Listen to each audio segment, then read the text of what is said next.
Hər hansı yad planet falan tarixində yerə dəyəcək, yer dağılacaq demişdi keçmişdə. Nostradamus'du mu yoxsa Vanga'nın adından paylaşımlar var idi. Demişdim ki, belə bir şey görmürəm.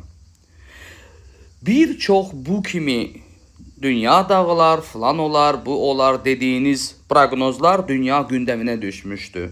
Argentina Cabo Verde'yə uduzacaq deyə o futbol izləyənlər bilir.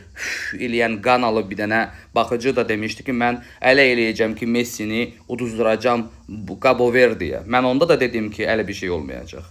Düzdür, futbol şotlarında boynuna alıram. Qumardır, futbol pula dəyişilir hər şey. Orada bəzi proqnozları yanlış çıxır mənim. Amma dünyada gedən proseslərin yanlışını hələ ki olmadığını görürsünüz. Nə qədər ki mən Nadim Əlixanov sizə belə bir gərginlik olacağını demirəmsə, mənə elə gəlir ki, belə bir şey olmayacaq. Çünki ciddi hisslərə və analizlərə malik olan bir adamam.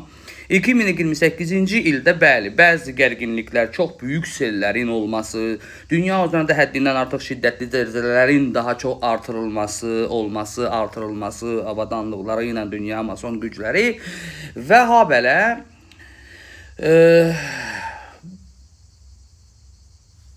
dünya savaşının artıq hətta rəsmən başlayacağını qəbul edən bir il olacağını görürəm. Buna qaranlıq qara 2028-ci il adlandırıram. Dünya üçün və həbər etdi, biz də dünyada yaşayırıq. Sağ olun. Allah olmasın bu şeyləri. Üzr istəyirəm izləyicilərindən. İşim proqnoz verməkdir.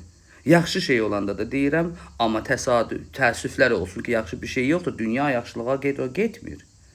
Baxmayaraq ki, biz iki kulağında savaş gedən, ortada bir sakit birinin durumunda yaşayırıq. Buna görə də biz böyüklərə təşəkkür bildirməliyik bu aradakı o boyda İranla, Rusiyanın qarşı-qarşıya gələn gərginlikləri olan, yəni ki, savaşlar olan bir ortamda biz bu sakitçiliyini yaşayırıq.